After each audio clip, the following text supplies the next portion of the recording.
si Aki ini minta sama Pak Sugi, karena kamu kan tujuan hidup udah nggak tahu kemana lagi.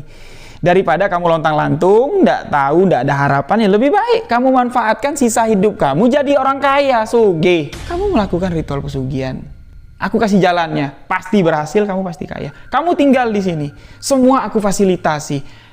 Pak Sugi yang memang otaknya pada saat itu nggak karuan-karuan ya. Dia mendengar, daripada sisa hidupku ini nggak karuan lontang-lantung di pasar, ngarapin cuman sekedar makan, ya lebih baik aku ikutin si Aki ini. Bisa kaya, bisa hebat. Dan Pak Sugi pun menerima tawaran dari si Aki, juru kunci pesugihan. Barulah di sini dibeberkan semua ritual pesugihan apa yang akan mereka lakukan. Ini ada kaitannya dengan ritual pesugihan Nyi Blorong. Meminta kekayaan dari penguasa alam gaib Ratu Blorong Siluman Ular.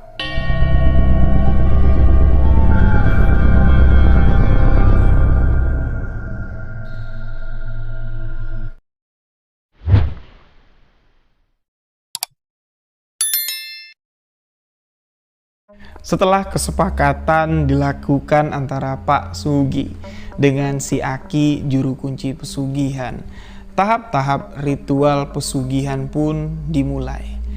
Tahap awal yang harus dilakukan dan harus dilalui oleh Pak Sugi ini adalah prosesi pembersihan. Konon katanya, wanita gaib yang akan dinikahkan dengan Pak Sugi, wanita ini meminta laki-laki yang akan menikah dengannya ini adalah laki-laki yang bersih, bersih luar, bersih dalam. Untuk membersihkan dari dalam, Pak Sugi disarankan oleh si Aki ini untuk berpuasa selama 7 hari 7 malam dengan melakukan puasa muti untuk memperbaiki penampilan, untuk membersihkan diri dari luar. Pak Sugi di hari pertama puasa diminta sama si Aki untuk kamu ke pasar, rambutmu kamu rapiin, itu jambang bewokmu tuh cukur semua, kamu beli sabun, kamu beli wewangian, kamu mandi yang bersih. Karena si Aki melihat kondisi Pak Sugi pada saat itu memang cukup memprihatinkan. Ini diakui sendiri oleh Pak Sugi ya, karena dia sadar bukan berbulan-bulan lagi Pak Sugi ini tinggal di jalanan, kadang mandi kadang enggak, otomatis kulitnya sudah kusam, banyak daki. Pak Sugi di sini mandi pakai sabun bersih-bersih, sampailah di mana hari ke-7, hari terakhir Pak Sugi ini melakukan puasa muti. Si Aki di sini mengajak Pak Sugi untuk ke pasar. Yuk temenin Aki ke pasar. Aki mau membeli persiapan untuk nanti malam, persiapan untuk lamaran. Pak Sugi pun di sini pergilah ke pasar dengan si Aki. Di pasar banyak sekali barang belanjaan yang dibeli sama si Aki. Mulai dari perlengkapan sesajen, lengkap semuanya dibeli oleh si Aki. Ditambah lagi di sini 3 lembar kain. Kain yang pertama selembar kain berwarna putih. Ditambah lagi selembar kain berwarna hijau dan selembar kain berwarna hitam. Setelah membeli 3 lembar kain, si Aki di sini membeli sebuah selendang yang berwarna putih. Ditambah lagi, Aki di sini membeli gentong. Gentongnya itu terbuat dari tanah liat, itu ada tutupnya, ukurannya seukuran ember lah, tidak terlalu besar. Setelah semua dibeli, perlengkapan untuk ritual, perlengkapan untuk lamaran kalau si Aki bilang. Sekilas dari barang-barang yang dibelanjakan oleh si Aki ya memang layaknya seperti kebutuhan seorang pria yang ingin meminang kekasihnya untuk acara lamaran. Setelah dari pasar siang hari itu, Pak Sugi, Nini, Aki, mereka mempersiapkan segala sesuatunya. Si Nini sibuk masak-masak, lengkap masak-masakan yang mau dimasak sama si Nini ini tumpengan kecil, lengkap di situ dengan jajan-jajan pasar, sego merah, sego putih, itu semua dipersiapkan. Si Aki di sini mempersiapkan sebuah kotak kayu yang ternyata kotak itu nanti akan diisi perhiasan untuk mas kawin pernikahan Pak Sugi dengan sosok makhluk gaib yang akan mendatangkan kekayaan. Pak Sugi di sini membantu apa yang bisa dibantu sama Pak Sugi. Singkat cerita, malam pun datang. Ya, kisaran jam 9 masuk jam 10 malam. Pak Sugi bergerak dari rumahnya si Aki. Mereka cuma berdua sama si Aki ini. Pak Sugi tidak tahu ya, tujuan keluar rumah di jam 9 masuk di jam 10 dengan membawa barang yang cukup banyak. Aki tidak bilang tujuannya kemana. Pak Sugi di sini ngikutin aja lah, ngikutin kemana langkah kaki Aki. Ternyata langkah kaki dari si Aki membawa Pak Sugi ke pinggir sungai, yang mana sungai tersebut cukup jauh dari rumahnya si Aki. Di pinggir sungai tersebut, Aki di sini seakan-akan kayak mendeteksi lah ya, di daerah mana nih, di titik mana energi gaibnya kuat. Disitulah nanti kita akan berdiam untuk melakukan ritual pesugihan. Setelah si Aki ini mendapat titik yang tepat, ya, barang-barang itu diturunkan, semuanya dipersiapkan di pinggir sungai, di bibir sungai. Sajen itu sudah mulai disusun. Dupa sudah mulai dibakar. Nah, sekarang ya Pak Sugi ini belum tahu beliau harus melakukan apa. Jadi dia cuma berdiri lah di pinggir sungai sambil memperhatikan sajen-sajen yang sudah disusun rapi. Si Aki di sini mengibaskan sarung. Pek. Ditaruh sama si Aki di depan sesajen-sesajen di pinggir sungai. Gentong yang sudah dipersiapkan ini ditaruh di samping sarung yang sudah dibentangkan. Pak Sugi melihat tutup gentong itu dibuka.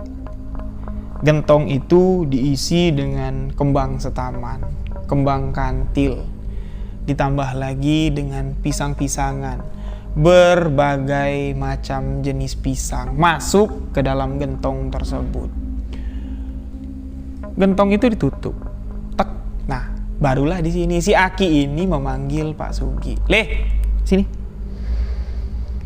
Sekarang waktunya sudah dekat. Sebentar lagi lewat tengah malam. Ketika lewat tengah malam nanti, kita akan melakukan ritual. Pertama, aku akan memanggil sosok gaib yang kita undang. Calon istri kamu itu akan aku undang dulu. Setelah sosok itu berada dekat di lokasi ini, nah itu nanti giliran kamu yang menyelesaikan perkara ini, menyelesaikan ritual ini, tanpa si Aki ini memberikan clue atau memberikan aba-aba. Pak Sugi yang tidak tahu menau tentang ritual ini cuma bisa terdiam, mengikuti instruksi yang diberikan oleh si Aki. Kisaran masuk hampir mendekati jam 12 dini hari.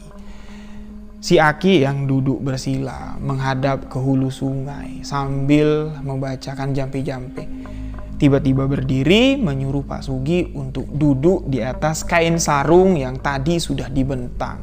Tapi sebelum Pak Sugi menginjak kain sarung yang sudah dibentang sebagai alas tempat duduknya, si Aki mengatakan, "Leh, kamu tanggalkan semua pakaian yang melekat di tubuh kamu." Di sini Pak Sugi agak sedikit kaget. "Hah? Semuanya, Ki?" "Iyo, semuanya. Tidak boleh satu lembar benang pun menempel di tubuhmu." Pak Sugi malam itu harus melakukan ritual dengan telanjang. Mau tidak mau, karena ritual ini akan segera dimulai, Pak Sugi menanggalkan seluruh pakaian yang dikenakannya. Setelah dalam keadaan telanjang, barulah Pak Sugi duduk di atas kain yang sudah disediakan oleh si Aki, dan di sampingnya itu ada gentong. Si Aki di sini memberikan tata cara lah untuk melakukan ritual tersebut. Nanti kamu akan Aki tinggal sendirian di sini. Aki nanti akan nunggu di ujung sana, jauh. Nah, tugas kamu kosongkan pikiran. Nggak boleh kamu bayangin apapun lah, permasalahan kamu, kehidupan kamu, masa lalu kamu, apalagi kamu ngebayangin sosok perempuan. Nggak boleh. Kalau kamu membayangkan sosok perempuan, bisa-bisa kamu nggak duduk di atas kain sarung ini. Kamu bakalan ada di tengah-tengah sungai, ditendang oleh sosok makhluk gaib tersebut. Hati-hati. Fokuskan pikiran kamu. Niatkan hati kamu, tujuan kamu datang ke sini menunggu sosok gaib. Sosok gaib yang akan menjadi istri kamu. Tanamkan itu. Setelah sosok itu nanti datang, barulah aku keluar dari tempat persembunyianku. Aku akan menjadi wali untuk menikahkan kamu dengan sosok gaib tersebut. Ingat, tanda-tanda sosok gaib itu datang. Kamu jangan takut, kamu jangan lari, kamu jangan teriak. Ketika kamu merasa tubuh kamu mulai digerayangi oleh jari-jari lentik, mulai dari atas, dari ubun-ubun sampai ke ujung kaki. Kamu jangan takut. Kalau kamu sudah merasakan itu bertanda sosok gaib itu sudah ada di dekat kamu. Aku tahu, aku bisa ngelihat kalau sosok itu datang. Tapi kamu tidak bisa ngelihat. Sama sekali kamu tidak dapat melihat sosok apa yang akan menikah dengan kamu. Seperti apa perwujudannya. Setelah nanti sah kamu menikah di malam pengantin, barulah kamu dapat melihat kecantikan dari istri yang kamu nikahi malam ini.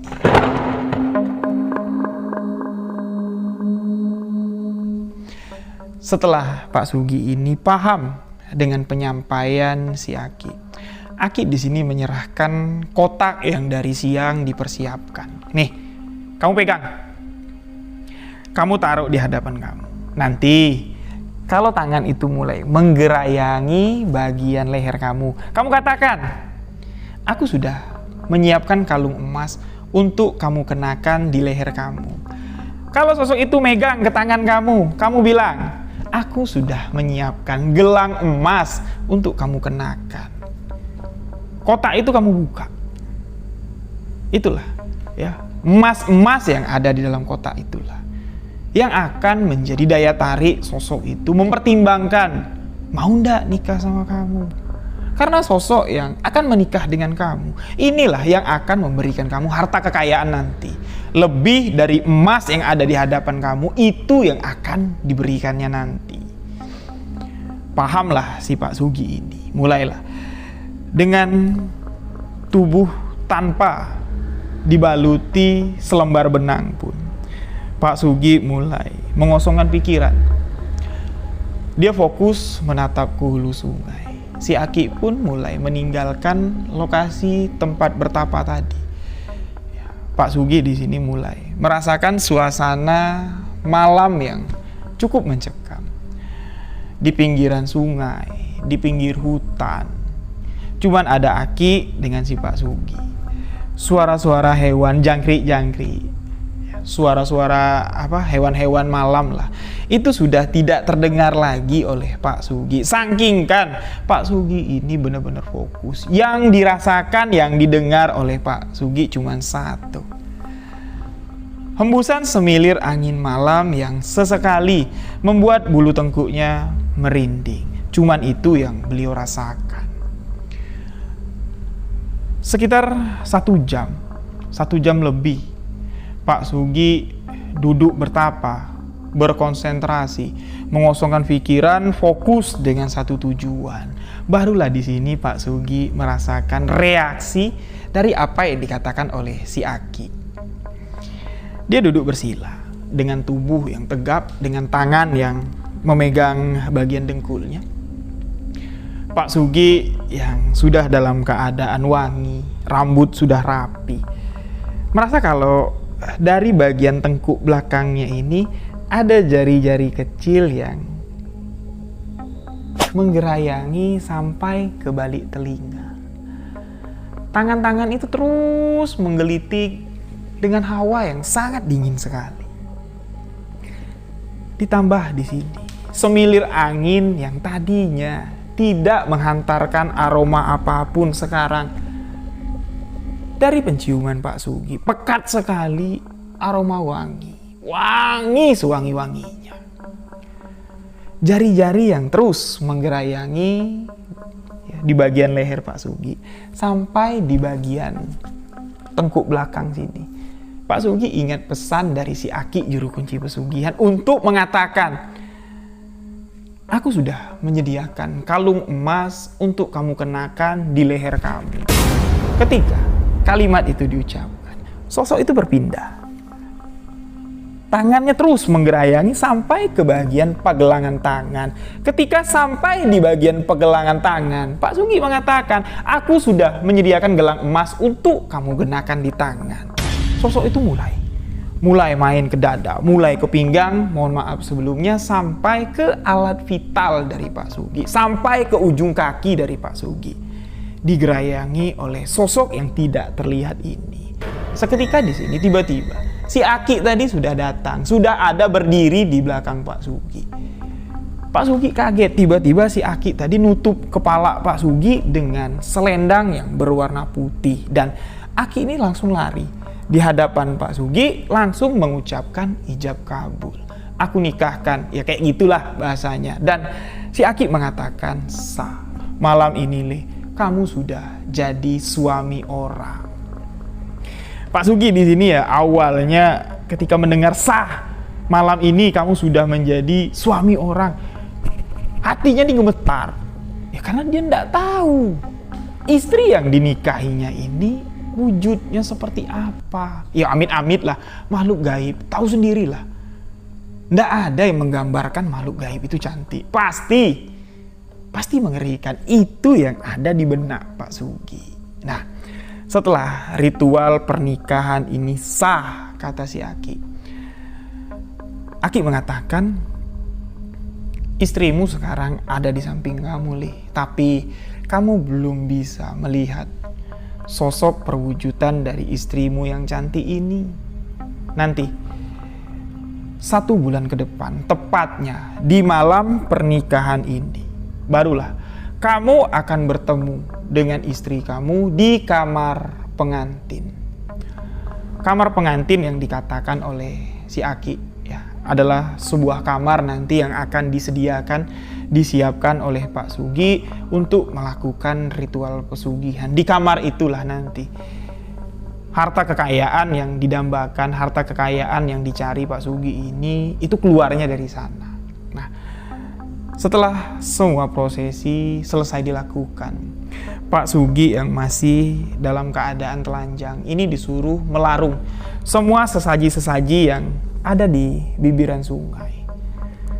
Satu persatu sajen itu dilarung, hanyutlah di bawah air. Setelah semua beres, Pak Sugi belum boleh menggunakan baju. Pak Sugi harus membereskan gentong, harus membereskan kain yang tempat Pak Sugi duduk. Si Aki mengatakan, gentongnya kamu angkat, kamu taruh di atas kain, kamu bungkus dengan kain. Kalau sudah rapi, barulah kamu boleh mengenakan pakaian. Dibuatlah sama Pak Sugi. Gentong itu diangkat, dibungkus dengan kain, barulah beliau menggunakan pakaian dan mereka pun pulang ke rumah. Nah, prosesi pertama tadi sudah selesai dilakukan, sudah sah ijab kabulnya. Pak Sugi sekarang sudah punya istri nih, tapi istri gaib. Setibanya di rumah, si Aki mengatakan kepada Pak Sugi, "Le, mungkin dalam beberapa hari ke depan, kamu bakal mendapatkan bisikan gaib. Suara perempuan lah jelasnya. Perempuan itu akan meminta kamu menyediakan atau menyiapkan sebuah kamar. Suara perempuan itu nanti akan menuntun kamu mempersiapkan apa yang dia inginkan. Itu suara istri kamu. Kamar itu ditata seperti apa? Ornamen-ornamennya yang ada di dalam itu warnanya apa? Apa-apa saja wewangian, kembang-kembang yang boleh ditaburkan di kamar itu nanti disebutin semua sama sosok yang ngebisikin kamu. Tapi enggak tahu bisikan gaib itu datangnya kapan. Tapi selamat-lambatnya sebelum malam ini di bulan depan, pasti istri kamu akan menyuruh kamu menyiapkan kamar pengantin. Pak Sugi yang dalam keadaan bingung menikah dengan sosok gaib yang wujudnya tidak ada, ditambah lagi permintaan untuk menyediakan kamar kosong. Pak Sugi bertanya sama si Aki, "Ki, kamar itu untuk apa? Untuk apa aku harus menyediakan kamar sesuai permintaan dari sosok yang nggak kelihatan?" Wajar pertanyaan itu dilontarkan Pak Sugi karena si Aki ini kan belum sampai ujung menjelaskan ritual pesugihan ini. Barulah di sini si Aki menjelaskan apa yang harus dilakukan Pak Sugi untuk mendapatkan kekayaan. Yo, memang Aki yang salah. Dari awal ndak ngebeberin apa-apa saja yang harus kamu lakukan. Nah, sekarang apa yang harus kamu lakukan di depan nanti? Itu harus sesuai keinginan dari istrimu. Mulai dari susunan tatanan kamar, ranjangnya itu mau taruh di mana, isinya mau ditaruh apa aja, mau ditaruh lemari kah, mau ditaruh tempat duduk kah, atau mau ditaruh yang lain, itu sesuai permintaan dari istrimu dan kamu harus menuruti permintaan dari istrimu. Jangan sampai ada yang kekurangan. Bahaya, bahaya. Dan warna, penentuan warna kamar, warna spray, warna kelambu, itu juga sesuai permintaan dari istrimu.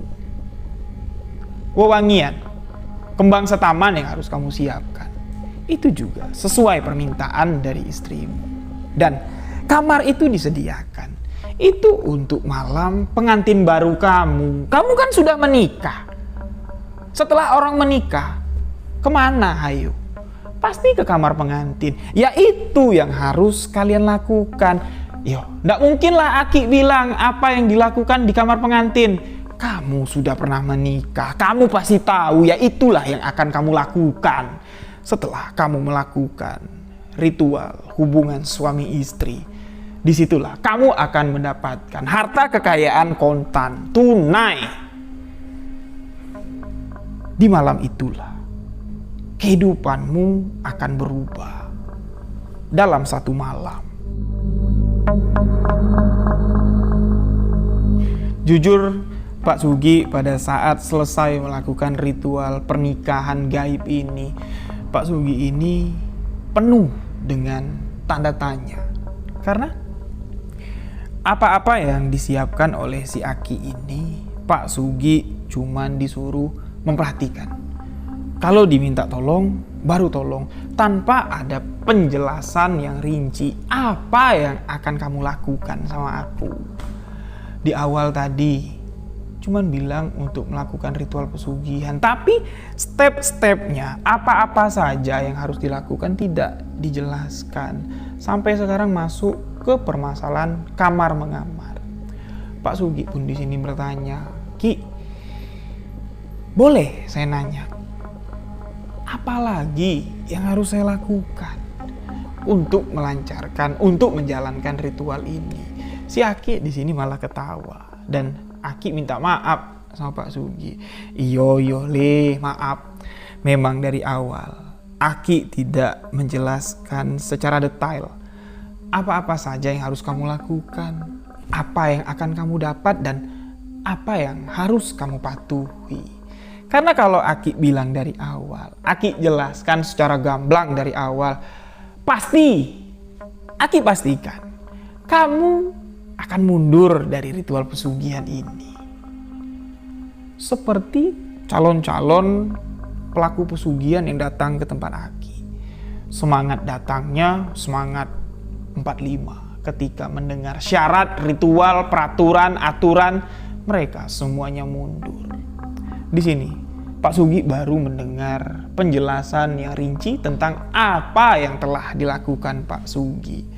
Pertama, setelah melakukan ritual pernikahan gaib ini, Pak Sugi harus mempersiapkan kamar pengantin. Di kamar pengantin itulah Pak Sugi akan melakukan hubungan dengan istrinya dan mendapat imbalan harta kekayaan kontan tunai di malam itu juga. Pak Sugi bisa menikmati hasil dari ritual tersebut. Bisa dipakai beli-beli apa aja, ndak ada pantang, ndak ada larang. Tapi Pak Sugi seumur hidupnya tidak boleh dekat dengan wanita. Dekat, apalagi menikah dengan wanita, itu sangat dilarang sekali. Tidak diperbolehkan, jangankan dinikahi. Ngelihat wanita, punya rasa di hati, wih cantik ya adek itu, mau nggak ya adek itu pacaran sama aku, itu sudah salah. Dan hukuman dari istri gaib Pak Sugi sudah berlaku. Apalagi sampai nekat menikahi wanita tersebut. Cuman dua pilihannya. Kalau ndak istrimu yang mati, kamu yang mati. Nyawamu ndak ada harganya dengan sosok gaib tersebut. Jelas di sini ditekankan kalau Pak Sugi ini harus mewanti-wanti peraturan yang pertama ini. Dan peraturan yang kedua, di 1 bulan sekali, tepatnya di hari pernikahan, Pak Sugi harus menyediakan, mempersiapkan segala sesuatu sebelum istri gaibnya datang. Tidak boleh ada yang kurang satupun. Kalau kurang, sosok gaib itu tidak akan sudi masuk ke dalam kamar pengantinnya. Otomatis di bulan itu Pak Sugi tidak akan mendapat harta kekayaan. Siapa yang rugi? Otomatis Pak Sugi yang rugi. Jadi harus diikuti, harus ditaati, dan harus teliti sekali. Dan yang selanjutnya, si Aki mengungkapkan satu ungkapan yang membuat Pak Sugi ini shock. Si Aki mengatakan, terhitung mulai dari hari ini sampai 20 tahun yang akan datang, kamu bebas nih menikmati harta kekayaan yang diberikan oleh istri gaibmu. Bebas, kamu mau beli apa, kamu mau ngasih siapa, bebas. Nggak ada peraturan, nggak ada larangan. Tapi kamu cuma dapat menikmatinya sebatas 20 tahun ke depan. Setelah itu, kamu akan dijemput untuk ikut ke kerajaan gaib istrimu. Kamu akan dibawanya ke alam gaib secara zohir. Dilihat oleh orang-orang dengan mata zohir. Kamu mati. Kamu akan dikebumikan. Kamu akan diperlakukan seperti orang mati. Tapi kehidupanmu masih berlanjut di alam gaib. Ketika kamu tiba di alam gaib, ya kalau nasib kamu baik, nasib kamu bagus, perlakuan kamu bagus melayani istri gaib kamu ini, kamu akan ditempatkan, diagungkan di kamar pengantinnya. Tapi kalau perlakuan kamu setengah hati, amit-amit leh, kamu akan dijadikan budak di kerajaan gaib tersebut.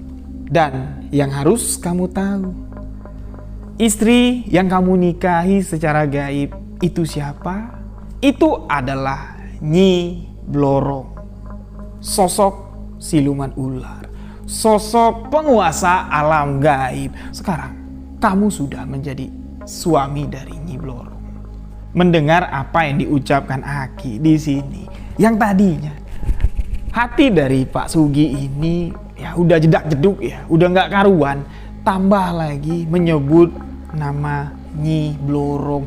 Ditambah lagi 20 tahun ke depan cuman aku bisa menikmati harta kekayaan, ya berarti umurku sudah ditargetkan 20 tahun lagi loh. Ini siapa yang memutuskan? Ini siapa yang merencanakan? Pak Sugi sama sekali tidak pernah diajak bicara sama si Aki tentang pemutusan umur tadi. Ini sangat beresiko sekali. Pak Sugi pun di sini mengeluh, bertanya sama si Aki, Ki, kok sampai segininya Ki? Kehidupanku sudah diatur-atur kayak gini. Memangnya dari awal ada Aki nanya sama aku tentang ini? Ndak. Aki diem-diem aja, kok malah sekarang aku menerima kenyataan. Aku menikah dengan sosok Nyi Blorong, harus melayani nafsu dari Nyi Blorong, dan cuman batasan umurku 20 tahun. Aku ndak bisa terima, Ki. Aku sama sekali tidak terima. Ini bukan keputusanku. Ini adalah skenario yang sudah Aki buat. Si Aki sama sekali ndak marah mendengar tanggapan si Pak Sugi. Malah si Aki ketawa. Si Aki mengatakan, "Le, aku ini cuma bantu kamu, menyelamatkan hidup kamu yang sudah tidak ada artinya lagi. Percuma kamu hidup di dunia ini, tapi dalemannya kosong, mau diisi dengan pujuk rayu, bisik-bisik harta kekayaan dari hasil pesugihan. Percuma. Sekarang ritual sudah dilakukan, kamu tidak bisa mundur lagi. Sama sekali kamu tidak bisa mundur. Satu-satunya jalan, kamu harus mengikuti tata cara aturan dan nikmati hasil yang sudah kamu dapat. Nikmati. Jangan sampai waktu 20 tahun terbuang sia-sia." Disinilah si Pak Sugi bertanya dengan sungguh-sungguh, bertanya dengan serius kepada si Aki. "Mungkin gak Ki, jalan pesugihan ini bisa dibatalkan atau jalan pesugihan ini bisa diputuskan agar tidak membelenggu kehidupanku?" Si Aki mengatakan, mungkin saja, tapi setelah aku mati nanti mungkin tidak ada satu orang pun yang dapat memutuskan mata rantai ritual pesugihan yang sudah membelenggu dirimu. Tidak ada satu pun. Percuma juga kamu datang ke dukun, kamu bawa duit sekoper, kamu ngadu sama dukun, "Ki, tolong Ki, lepaskan permasalahanku dari pesugihan Nyi Blorong." Pasti aku jamin dukun itu menolak uang sekoper yang kamu berikan. Lebih baik dia nyari pasien yang lain. Karena untuk memutus ritual pesugihan dengan Nyi Blorong ini bukan perkara yang mudah. Dan juga tidak sembarangan dukun yang bisa menyentuh ranah tersebut. Nyi Blorong sangat marah sekali ketika hubungan rumah tangganya diotak-atik, diganggu-ganggu. Ketika sudah ada yang mengganggu hubungan rumah tangga Nyi Blorong, nyawalah menjadi taruhannya. Tidak ada dukun yang mau membantu kamu. Percuma kamu berpikir untuk menyelesaikan atau memutuskan permasalahan ini. Jalanin saja. Semua sudah ada jalannya. Tinggal kamu lakonin. Tidak perlu kamu pusing-pusing lagi. Sekarang kamu tinggal menunggu kapan bisikan gaib itu datang dan segera kamu lakukan perintah dari bisikan gaib tersebut. Pak Sugi cuma dapat menghelakan napas. Dibilang meratapin takdir, enggak juga Pak Sugi bilang ya. Dia menerima lah, legowo. Menerima ya, inilah mungkin jalannya. Ya, dia ya ikutin aja lah alur yang sudah dibuat sama si Aki. Singkat cerita, di minggu kedua setelah malam pernikahan gaib itu baru di sini Pak Sugi mendengar bisikan gaib. Ya. Ketika Pak Sugi ini baru mau tidur, baru mau memejamkan mata, terdengar di telinga sebelah kanannya suara wanita yang lembut sekali memanggil namanya. Mas Sugi, Mas, bangun Mas, ini aku, istrimu. Otomatis di sini Pak Sugi yang baru mau menjem matanya ini langsung duduk, mencari sumber suara di sekitar tapi tidak ada perwujudannya. Lagi-lagi suara itu terdengar. Mas, tidak lama lagi kita bisa ketemu. Tolong kamu persiapkan kamar pengantin kita. Tolong, Buat suasana kamar tersebut layaknya kamar seorang permaisuri. Susunlah susunan-susunan layaknya kamar seorang putri raja.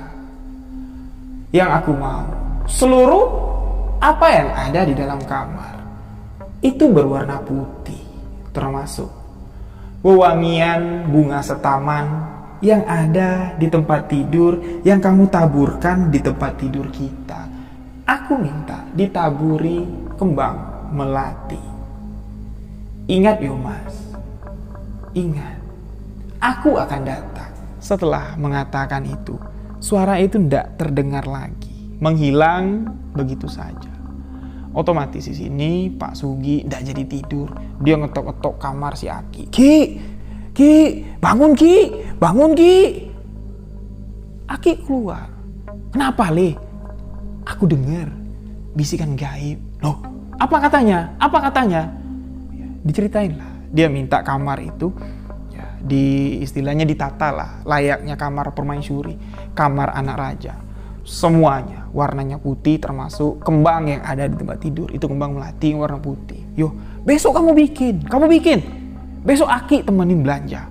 Kita belanja ke pasar. Siapin apa yang diminta sama istrimu. Keesokan harinya, si Aki, Nini istrinya si Aki, sibuklah untuk mendekorasi kamar tersebut. Dalam waktu 1 hari, kamar itu sudah rapi. Catnya sudah berwarna putih semua. Semuanya ornamen berwarna putih. Spray alas tempat tidur, sarung bantal, bahkan sampai ke kelambu. Itu semuanya berwarna putih. Nah, jadi setelah hari yang dinanti-nantikan, 1 bulan waktu yang sudah dinantikan Pak Sugi, malam pengantin baru Pak Sugi dengan istri gaibnya, yaitu perwujudan dari Nyi Blorong pun tiba. Di malam itu, si Aki sudah menyuruh atau si Aki sudah mempersiapkan Pak Sugi ini dengan semaksimal mungkin. Sorenya sudah mandi kembang. Sudah dimantra-mantrain lah.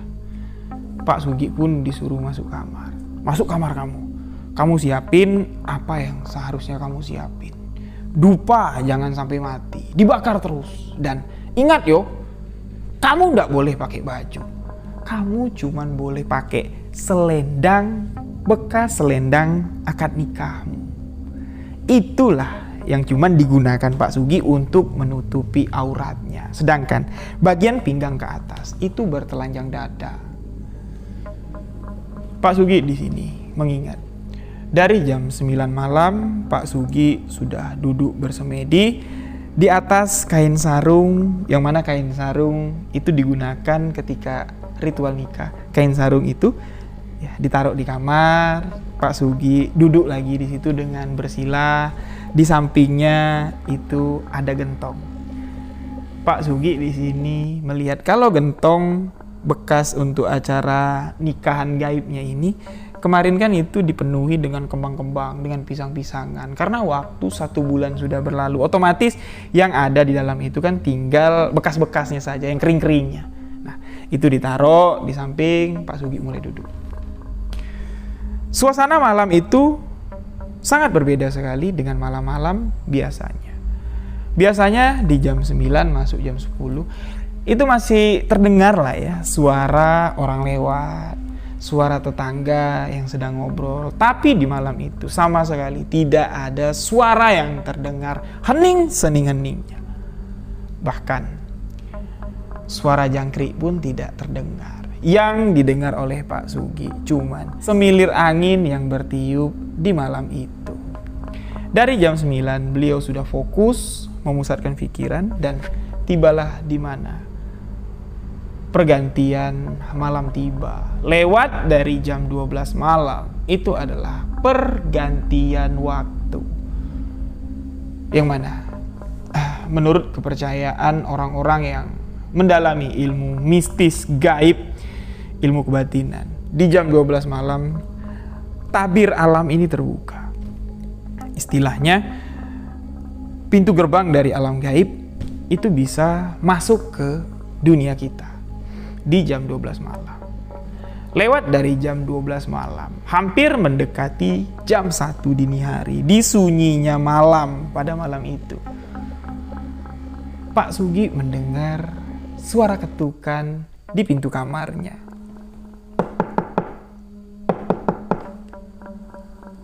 Diiringi dengan suara lembut seorang wanita yang menyeru, Mas Sugi, bukalah pintunya, Mas. Aku sudah datang. Aku istrimu. Pak Sugi yang mendengar itu di sini ketakutan. Loh, ini benar nggak ya? Suara itu benar nggak? Atau jangan-jangan cuma perasaanku saja? Pak Sugi berdiri, berniat untuk melangkahkan kakinya, membuka pintu kamar. Tapi kaki Pak Sugi ini terhenti karena hatinya bimbang. Pak Sugi ragu, kalau aku buka pintunya sekarang, kalau di balik pintu itu sosok yang menakutkan gimana? Nggak mungkin yang diceritakan si Aki 100% benar, nggak mungkin. Aku nggak percaya kalau ada sosok makhluk gaib cantik. Pak Sugi di sini takut kalau perwujudan sosok wanita di balik pintu kamarnya menyeramkan. Beliau pun di sini berhenti di tengah jalan. Belum sampai ke depan pintu kamar, kakinya sudah terhenti. Lagi-lagi di sini ketukan kedua berbunyi. Mas, kok cuman berdiri di sana? Kamu ndak mau bukain pintu? Aku loh, istrimu datang. Seruan kedua dari sosok wanita yang ada di balik pintu tidak dapat ditahan oleh Pak Sugi. Hatinya di sini menahan kaki untuk melangkah, tapi ndak tahu kenapa. Dengan sendirinya kakinya melangkah dan sampailah Pak Sugi pas di depan pintu kamar. Dibukalah pintu kamar tersebut. Klek. Alangkah terkejutnya di sini Pak Sugi melihat perwujudan sosok wanita di balik pintu tersebut. Beliau tidak dapat menggambarkan wujud, bentuk, raut dari wanita yang berdiri di hadapannya. Yang bisa dikatakan Pak Sugi di sini cuman wanita itu cantik, tubuhnya tinggi, kulitnya putih, matanya biru, hidungnya mancung, dan rambutnya agak sedikit pirang. Kulit putih dengan tubuh yang sekel ya, dengan bodi yang aduhai, dengan aroma wangi yang sangat khas sekali. Ditambah lagi wanita cantik di hadapan Pak Sugi. Ini cuman dibaluti selendang untuk menutupi bagian dadanya, sedangkan bagian pinggang ke bawah sama sekali tidak ditutupi apa-apa. Bagian bawahnya itu telanjang. Melihat sosok perempuan cantik yang mengaku, aku istrimu, Mas, Pak Sugi di sini cuman bisa terdiam, tertegun, terpaku, bahkan matanya aja tidak bisa ngedip. Dia memperhatikan sosok itu semakin dekat, semakin cantik, semakin dekat, semakin cantik. Pak Sugi ini tidak dapat menahan hasrat, menahan hawa nafsunya. Ditambah lagi, sosok itu berjalan mendekati Pak Sugi dan memegang pergelangan tangan Pak Sugi, menuntun Pak Sugi untuk ke tempat tidur. Pak Sugi cuma bisa manut, ngikut tarian tangan dari perempuan cantik tersebut. Sampailah mereka ke atas tempat tidur. Setelah sampai di atas tempat tidur, tidak perlu dijelaskan lagi apa yang terjadi.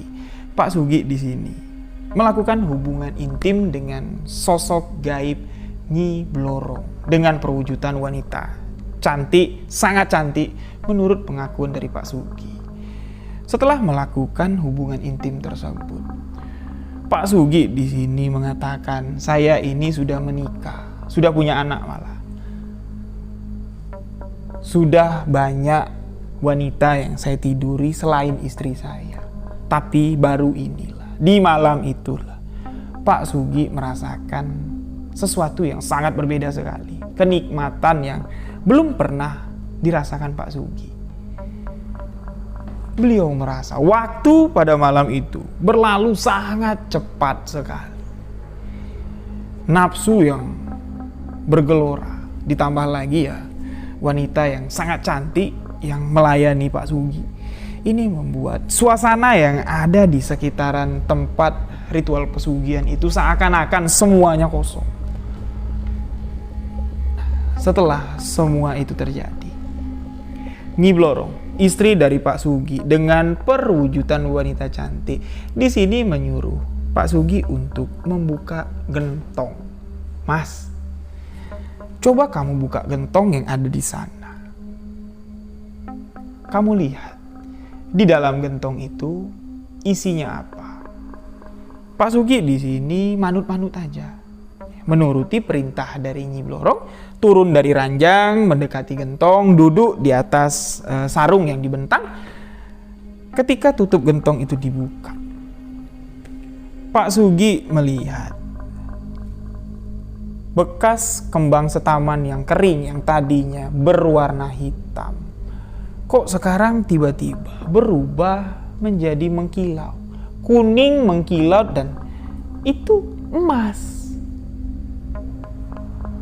Gentong itu dipenuhi oleh emas intan permata, perhiasan, dipenuhi dengan perhiasan. Nyi Blorong di sini mengatakan kepada Pak Sugih, itulah yang kamu dapat setelah kamu melakukan apa yang aku perintahkan, setelah kamu melayani nafsuku. Seketika sosok Nyi Blorong menghilang di atas tempat tidur Pak Sugih.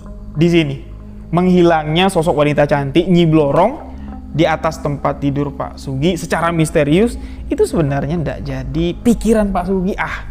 Makhluk gaib ini otomatis bisa, kapan bisa datang, kapan bisa pergi, ya wajar bisa ngilang. Yang fokus di pikiran Pak Sugih sekarang isi di dalam gentong. Bener nggak nih? Ini asli nggak emas? Atau cuma tipu daya saja? Pak Sugih di sini menuangkan semua isi yang ada di dalam gentong. Ternyata itu memang benar. Itu asli, itu nyata. Cincin, kalung, gelang, intan, permata, semuanya ada di dalam gentong tersebut. Yang mana sebelumnya isinya itu cuma sampah, bekas kembang kering, bekas pisang busuk. Semuanya berubah. Nyi Blorong memberi hadiah yang sangat besar sekali pada malam pertama tersebut. Dengan keberhasilan yang dilakukan Pak Sugih, otomatis dia di sini memberitahu si Aki. Dia keluar, dia manggil si Aki, nyuruh si Aki ngeceki bener nggak Ki, yang ku dapat dari hasil ritual pesugihan malam ini. Memangnya apa Li? Aki lihat sendirilah. Aku nggak bisa ceritain apa yang aku dapat. Aki masuk ke kamar dan Aki di sini dibilang terkejut, dia nggak terkejut, tapi cuman bangga bahwa apa yang telah dilakukannya sekarang sudah berhasil. Puluhan tahun si Aki ini memegang ilmu ritual pesugihan ini, ya, ilmu yang sudah menjadi warisan yang tidak dapat ditolak sama si Aki. Dan baru si Pak Sugih inilah orang yang benar-benar tuntas selesai dapat melakukan ritual pesugihan sampai di malam pengantin ini. Aki cuma mengatakan, silahkan kamu ambil, nikmati harta yang diberikan oleh Nyi Blorong. Aku sama sekali tidak mengincar emas-emas itu, Li. Melihat emas-emas itu ada di sini, melihat kamu berhasil, itu sudah menjadi kebanggaan dan sudah melepas kutukan di diriku. Berarti aku udah ndak ngemban amanat lagi dari keturunanku. Aku udah pecah telur, walaupun cuma satu orang yang bisa aku tuntun untuk sukses melakukan ritual pesugihan ini. Berarti aku berhasil menjadi pewaris dari keluarga Kuncen Pesugihan. Itu yang dikatakan Aki. Mendengar apa yang diceritakan Pak Sugih, menceritakan latar kehidupan Pak Sugih yang sudah beliau lalui. Bukan kehidupan yang menggambarkan karakter yang sudah tertanam, yang ada di dalam batin atau di dalam hati Anton tentang gambaran karakter dari seorang Pak Sugi. Yang mana Anton ini menggambarkan karakter dari Pak Sugi adalah orang yang baik, seorang yang dermawan. Iba aku melihat Pak Sugi ini tinggal sebatang kara. Rasa iba itu ada di dalam hati Anton. Tapi setelah mendengar cerita yang dituturkan oleh Pak Sugi, setelah Anton ini melihat belang asli dari Pak Sugi yang sesungguhnya, Pak Sugi adalah pelaku pesugihan, bersekutu dengan Nyi Bloro.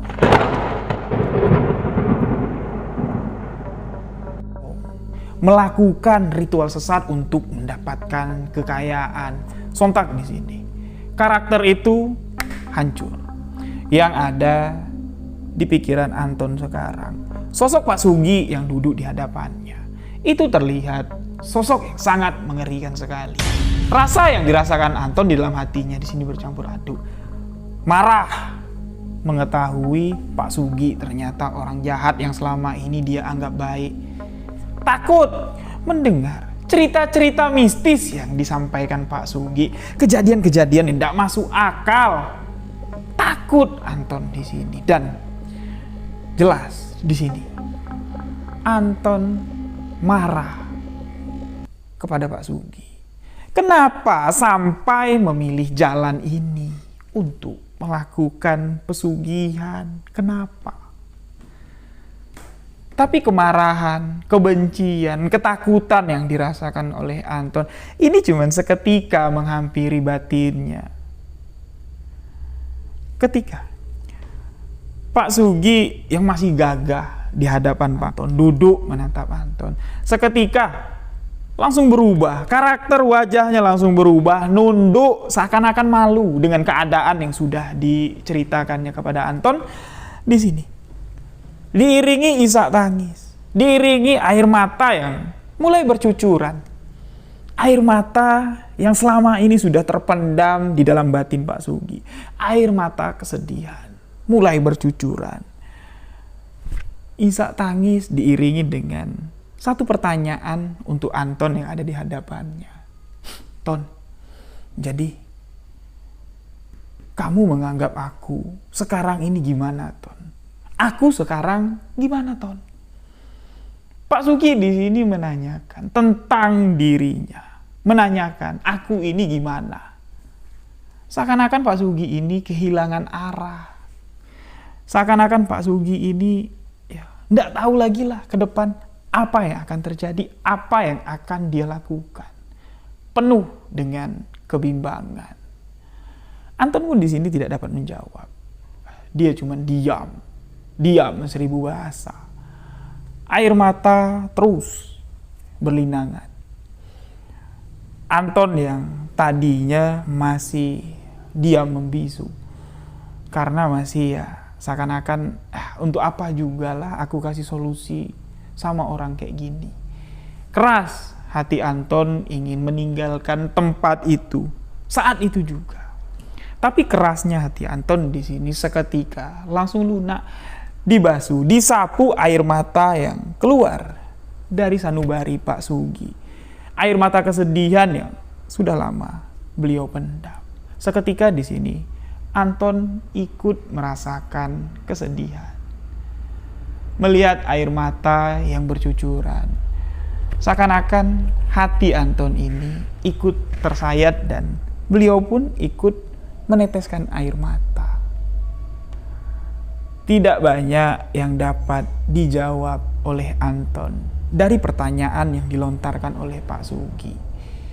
Anton cuma diam dan diam. Pak Sugi di sini kembali bercerita kepada Anton tentang apa yang akan beliau lakukan ke depan nanti. Planning untuk menyudahi apa yang telah beliau mulai.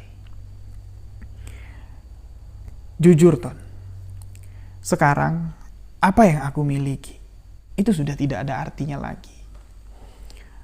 Ketika aku melakukan ritual pernikahan gaib, ketika aku melakukan awal ritual pesugihan ini, itu usiaku menginjak 35 tahun. Sekarang hari berganti minggu, minggu berganti bulan, bulan berganti tahun.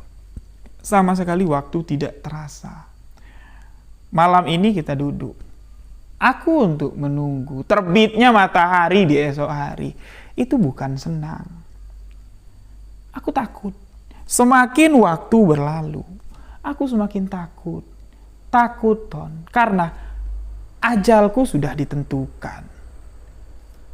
Aki, juru kunci pesugihan, sudah mengontrak umurku di batas 20 tahun aku menikmati harta pesugihan dari Nyi Blorong. Sekarang sudah jalan 20 tahun.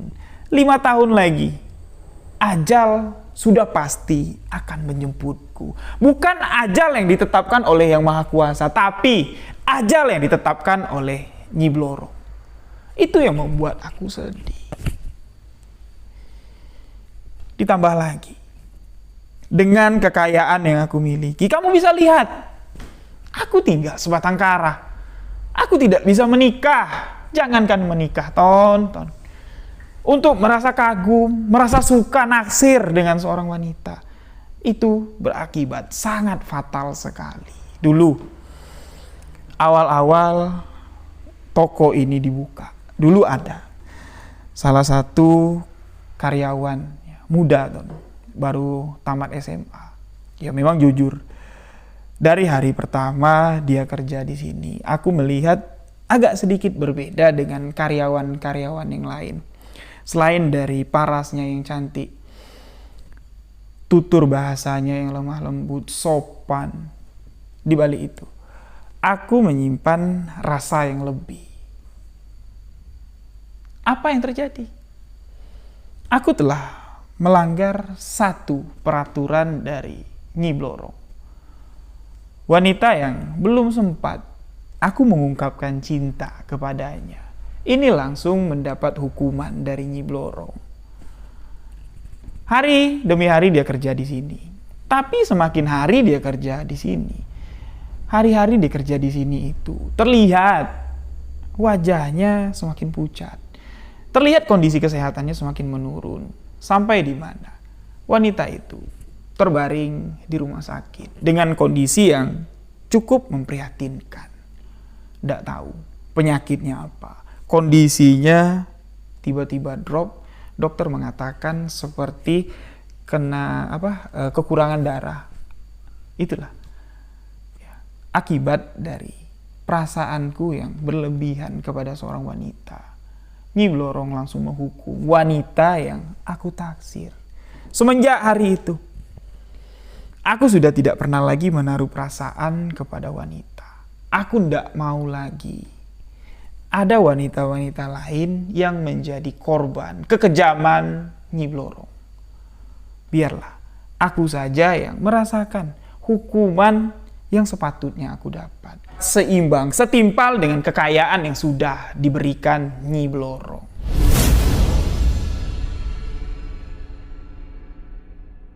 Ditambah lagi, aku sedih. Setiap kamu nawarin aku, Pak, mau makan bekal enggak? Ini masakan ibuku. Itu bukan membuat aku senang. Aku tahu kamu nawarin untuk berbagi karena kamu di sini prihatin dengan kehidupanku. Tapi aku menyikapi sangat berbeda sekali. Aku sedih, Ton. Aku iba dengan diriku sendiri, dengan harta kekayaan yang aku miliki sekarang. Apa yang bisa aku buat? Tidak ada. Tidak ada yang bisa aku buat. Aku iri dengan kehidupan orang tuamu. Aku iri dengan kehidupan orang yang tergolong perekonomian sulit. Mereka susah mencari nafkah. Setibanya di rumah, kesusahan dalam mencari nafkah, kesedihan yang mereka rasakan karena rezeki ini susah sekali dicari, itu tidak mereka rasakan lagi karena adanya istri yang senantiasa menyemangati, anak yang senantiasa membuat rasa letih di tubuh ini ketika melihat senyuman dari anak kita. Letih itu seakan-akan pergi. Aku iri dengan kehidupan seperti itu. Sampai-sampai di saat sekarang ini, aku berpikir, permasalahanku yang aku rasakan di masa lalu, sampai aku di masa yang sekarang mengambil jalan yang jelas-jelas salah, itu adalah permasalahannya uang. Uang segalanya di kehidupanku yang dulu. Karena uang menyebabkan aku dikucilkan dari keluarga, diceraikan istri, tidak dianggap oleh keluarga kandungku sendiri. Cuman gara-gara uang, permasalahan uang. Karena aku tidak punya uang di masa lalu. Tapi sekarang, Ton, di saat uang sudah tidak ada artinya lagi bagi kehidupanku sekarang, aku malah menganggap uang inilah masalahnya. Gara-gara uang yang aku dapat dari ritual pesugihan, kebahagiaan yang hakiki, itu sudah tidak dapat aku rasakan lagi.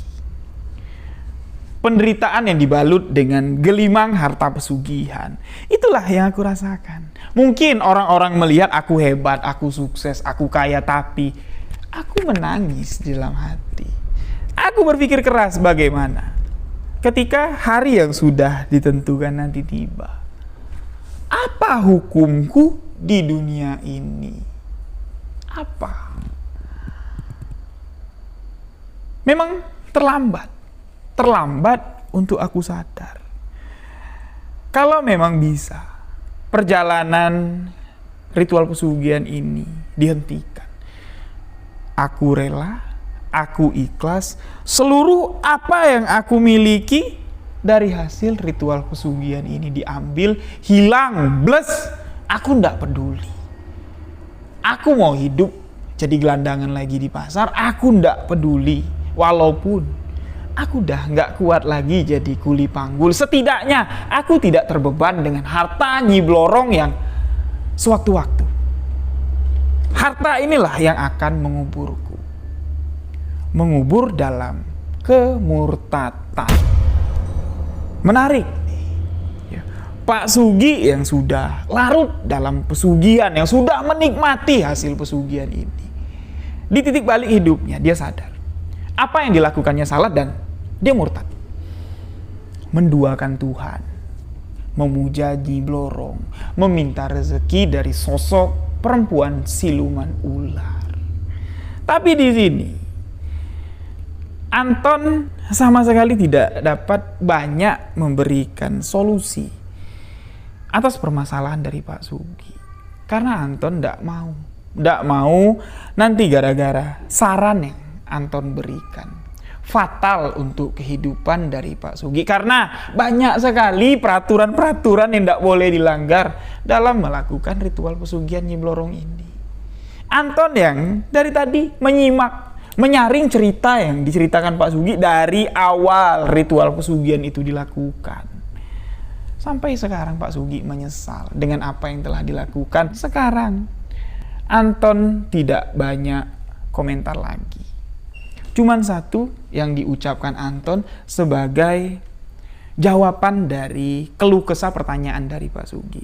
Cuman satu, Pak, kalau Bapak memang benar-benar ingin bertanya, ulama adalah rujukan untuk kita umat Islam, tempat kita bertanya, tempat kita belajar tentang kehidupan di dunia ini. Ulama lah satu-satunya tempat Bapak bertanya, memecahkan permasalahan, solusi apa yang harus dilakukan. Karena Pak, setiap kesalahan pasti akan diampuni. Karena Allah Maha Pengasih lagi Maha Penyayang untuk umat-umatnya yang sadar, yang mau bertaubat. Itu yang diucapkan Anton. Dan Anton tidak tahu ya, yang diucapin si Anton ini dijalankan sama si Pak Sugi ini atau cuman sekedar masuk kuping kanan, keluar kuping kiri. Tapi Anton di sini mengatakan hal tersebut. Anton menganggap itulah jawaban terbaik dan jawaban yang paling tepat dalam menghadapi permasalahan seperti ini. Karena Anton di sini juga awam sekali dengan hal-hal yang berbau mistis, lagi berbau pesugihan. Nah, hari pun di sini sudah semakin larut. Tangis-tangisan sudah selesai, cerita tentang kehidupan sudah selesai. Baru sadar, Anton sama Pak Sugi ini baru sadar. Waktu sudah menunjukkan jam 1 dini hari sudah lewat. Bergegaslah di sini Anton berpamitan untuk pulang, diantar sama si Pak Sugi. Anton berjalan menuju rumahnya. Pak Sugi masuk ke lantai 2 untuk masuk ke dalam kamar tempat beristirahatnya. Di jalan, sambil jalan pulang, Anton bilang, Anton ini sempat berpikir agak nakal ya, untuk repres otak, dia bilang. Jadi di jalan Anton ini bertanya-tanya, berarti selama ini tidak ada karyawan yang diperbolehkan naik ke atas, bukan cuman untuk menjaga privasi kalau itu adalah rumah tempat tinggal dari Bos Sugi. Ternyata Bos Sugi di sini mau nutupin kamar tempat si Nyi Blorong. Anton pun di sini penasaran, gimana sih bentuk kamar tempat Nyi Blorong datang. Timbullah pikiran nakal menggambarkan mungkin kayak gini, mungkin kayak gini. Itu cuman sebagai pikiran jenaka saja. Anton pun sampai di rumah. Istirahatlah dia, dan keesokan harinya waktu berjalan seperti biasa. Aktivitas dilakukan seperti biasa. Perilaku atau sikap dari Pak Sugi sama si Anton sama sekali tidak berubah. Malah di sini semakin dekat. Anton pun juga begitu. Walaupun beliau sudah tahu belang dari Pak Sugi, kekayaannya beliau dapat dari harta pesugihan, tapi Anton tidak peduli. Karena dia tahu, jujur sebenar-benarnya, aslinya, bawaan orok lah kasar ngomongnya ya, Pak Sugi itu orang yang baik. Cuman terjebak saja di situasi yang tidak baik. Waktu berlalu, sampailah di minggu kedua. Tepatnya di bulan Juni tahun 2000-an. Pagi itu sama sekali tidak ada gambaran akan terjadi sesuatu yang menakutkan. Ya, pagi itu seperti pagi-pagi biasanya. Anton yang selalu datang duluan. Sebelum jam 7, Anton ini sudah di depan toko, yang mana toko itu buka di jam setengah 8 pagi. Anton selalu datang duluan sebelum teman-teman karyawan yang lain datang. Tidak lama Anton duduk, satu persatu karyawan datang. Sampailah di sini, waktu menunjukkan di jam setengah 8 pagi. Tapi pagi itu, di jam setengah 8, kok tumben? Pintu toko belum buka. Loh, kemana nih Pak Sugi? Oh, jangan-jangan tadi kesiangan bangunnya, mungkin lagi mandi. Tunggulah, sampai jam 8, sampai jam setengah 9. Pintu toko juga masih belum dibuka. Beberapa karyawan mencoba untuk berteriak manggil, Pak, kenapa toko belum buka, Pak? Tapi sama sekali tidak ada respon. Mereka di sini terus menunggu dan sambil berpikirlah, apa jangan-jangan bos lagi di luar? Toko tutup hari ini. Tapi tidak mungkin. Biasanya kalau toko mau tutup, bos pasti bilang, pastilah kita diliburkan. Ini sama sekali tidak ada pemberitahuan. Mereka menunggu sampai di jam 11 siang. Nah, karena sudah lama menunggu, beberapa karyawan di sini timbullah rasa kecurigaan. Karena Pak Sugi ini sudah tidak muda lagi. Terlihat sakit-sakitan juga. Beberapa karyawan di sini cemas, jangan-jangan bos pingsan lagi di atas. Mereka pun berinisiatif untuk memanggil warga yang ada di sekitar, meminta pertolongan khususnya untuk pengawas pasar tersebut. Jadi pengelola pasar yang bertanggung jawab di sekitaran daerah tersebut memang ada timnya. Dipanggil lah si pengelola pasar, diceritakan. Mereka pun di sini berinisiatif untuk manjat. Pakai tangga, manjat, masuk lewat jendela untuk memastikan bos ini ada di dalam atau bos sedang keluar. Singkat cerita, salah satu anggota dari pengawas pasar tadi naik tangga, buka jendela depan ya, tepatnya jendela itu adalah kamar dari si Bos Ugi, masuklah melalui jendela.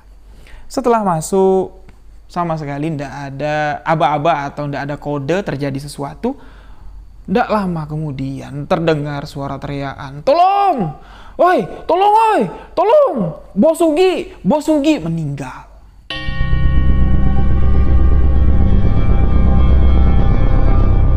Otomatis orang yang ada di bawah panik loh. Meninggal. Kenapa? Kok bisa? Nah, yang di atas tadi, ya orang yang di atas tadi, langsung turun dia. Lewat tangga untuk membuka pintu depan. Dibukalah pintu depan, karyawan-karyawan yang kerja sama Bos Ugi. Mereka langsung naik ke atas untuk memastikan bener nggak nih apa yang dikatakan nih orang, bosku meninggal. Ternyata Anton lah salah satu yang melihat langsung bahwa pada siang hari itu Bos Ugi diketemukan sudah tidak bernyawa lagi dengan posisi sesuai dengan gambaran yang diceritakan Bos Ugi ketika Bos Ugi ini menerima kedatangan Nyi Blorong. Bos Ugi cuman menggunakan selendang untuk dijadikan kain sarung, dan kamar tempat ditemukan Bos Ugi, Anton yakin kalau itulah kamar ritual pesugihan Nyi Blorong, karena di situ masih banyak pernak-pernik bekas pesugihan yang dilakukannya. Anton di sini mencoba menerka-nerka. Bos Ugi ini meninggal dunia ketika sedang melakukan ritual pesugihan, pasti meninggalnya pada malam hari. Terlihat juga dari jasad yang ada di atas ranjang, di atas tempat tidur. Wajahnya itu sudah putih pucat sekali, dengan mata yang menjelit, dengan mulut yang terbuka. Tapi di sini karyawan-karyawan tidak diperbolehkan lebih dekat lagi untuk melihat jenazah karena menunggu pihak yang berwajib datang untuk melakukan olah TKP. Nah, setelah pihak berwajib datang, jenazah tadi dibawa ke rumah sakit. Di toko itu ada salah satu pegawai yang menjadi orang kepercayaan dari Bos Ugi, tangan kanan dari Bos Ugi. Ya, kita sebut sajalah namanya di sini Ari. Ari lah yang mengurus jasad Bos Ugi, diotopsi, dipisum di rumah sakit. Hasilnya, dari hasil visum tidak ada tanda-tanda kekerasan, tidak ada juga tanda-tanda bunuh diri atau keracunan. Malah hasil visum di sini mengarah kalau Bos Ugi ini gagal jantung. Meninggal karena gagal jantung. Nah, Bos Ugi yang tinggal sebatang kara akhirnya dimakamkan di pemakaman umum di desa tersebut. Pemakaman Bos Ugi ini tidak jadi masalah. Semuanya berjalan lancar. Yang jadi masalah cuma satu. Harta yang ditinggalkan Bos Ugi ini bukan main-main. 3 ruko di tengah-tengah pasar, lengkap dengan isi sembako. Siapa yang harus mengurus dan siapa yang harus mewariskannya. Di sini setelah Bos Ugi dikebumikan, toko itu tutup otomatis. Seluruh karyawan dirumahkan. Sudah tidak dapat kerja lagi. Ari lah yang mengurus toko ini mau dibawa kemana. Beliau pun di sini mulai sedikit demi sedikit mencari tahu tentang latar belakang dari Bos Ugi. Mungkin aja Ari ini bisa menemukan kerabat atau keluarganya, dan keluarganya inilah yang akan diberikan harta peninggalan almarhum Bos Ugi. Anton pun di sini tidak tahu lagi ya kabar selanjutnya tentang pencarian dari si Ari. Yang jelas cukup lama ruko itu terbengkalai kosong. Isi-isinya mungkin ya kalau ndak dikeluarin sama si Ari, dijual atau dibagikan ke masyarakat, mungkin sudah kadaluarsa semua. Ruko itu terbengkalai. Nah, di tahun 2003, tepatnya 3 tahun setelah kejadian ini, Anton sahabat yang mengirimkan kisah ini hijrah untuk kerja di salah satu daerah di luar Pulau Jawa.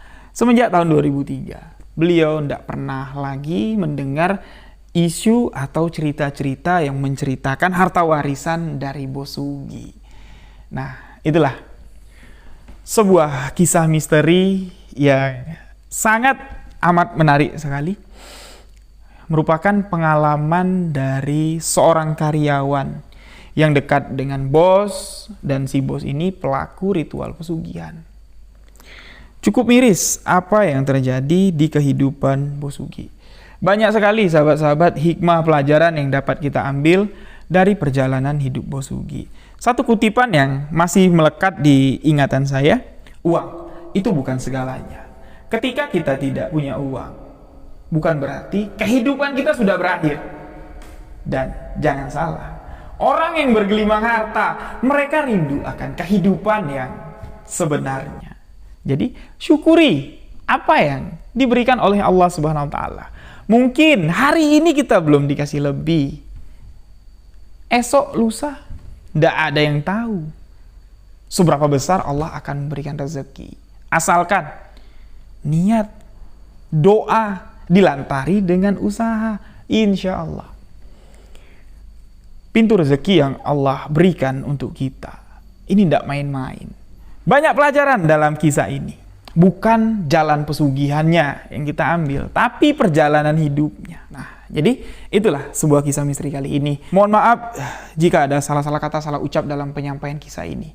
Untuk sahabat yang memiliki kisah misteri, boleh kirim ke alamat email sebuahkisahmisteri@gmail.com. Di sini saya Ri Wijaya beserta tim. Kami ingin mengucapkan terima kasih untuk sahabat yang telah memberikan dukungan, memberikan support agar channel ini dapat berkembang.